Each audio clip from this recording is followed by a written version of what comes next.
যে প্রাথমিক তদন্তে আমরা যারা প্রত্যক্ষদর্শী আছেন, ভিকটিম আছেন, তাদের বক্তব্য গ্রহণ করেছি।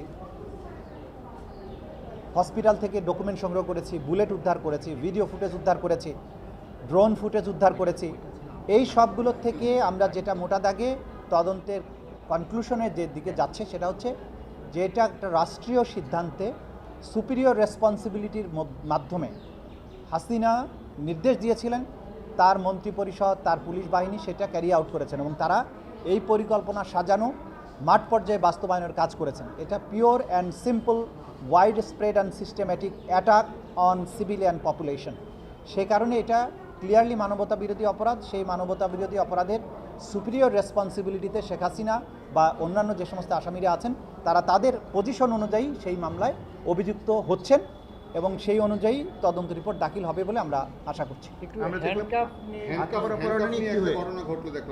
দেখুন, এইটা হ্যান্ডকাপ পরানো বা না পরানো এটা প্রসিকিউশনের বিষয় না।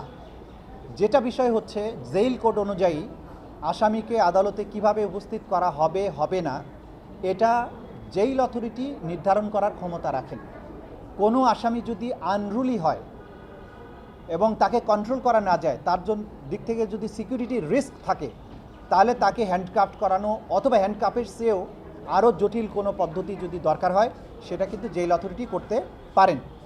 আজকে যেটা হয়েছে, যেটা এখানকার দায়িত্বরত আমাদের আইনশৃঙ্খলা রক্ষাকারী বাহিনী, তারা রিপোর্ট যেটা দিয়েছেন ট্রাইব্যুনালের সামনেও দিয়েছেন বা আমাদের কাছেও জানিয়েছেন যে কয়েকজন আসামি, বিশেষ করে হাসানুল হক ইনু সাহেব। এখন যে কোনো ব্র্যান্ডের পুরাতন এসি বদলে নতুন ওয়ালটন এসিতে উপভোগ করুন 25% ছাড়।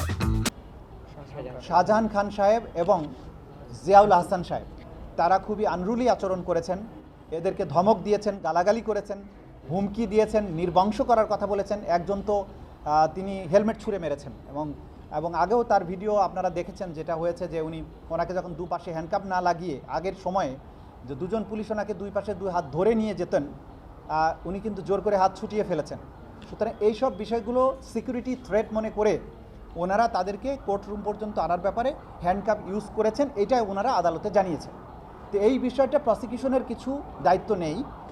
যদি প্রিজন অথরিটি এবং আইনশৃঙ্খলা রক্ষাকারী বাহিনী মনে করেন যে এই আসামিদের পক্ষ থেকে নিরাপত্তার ঝুঁকি আছে, তারা আনরুলি আচরণ করতে পারেন বা অন্য কোনো সমস্যা তৈরি করতে পারেন, আইন অনুযায়ী ব্যবস্থা গ্রহণ তারা করবেন, এটাই ট্রাইব্যুনাল বলে দিয়েছে। প্রতিদিন যদি কোনো কারণে 2 সপ্তাহের মধ্যে দিতে দেরি হয়, 2 সপ্তাহের পরে 2 সপ্তাহ 14 দিনের জায়গায় 16 দিন লাগে, তা আমি কি আবার পিটিশন নিয়ে আসবো?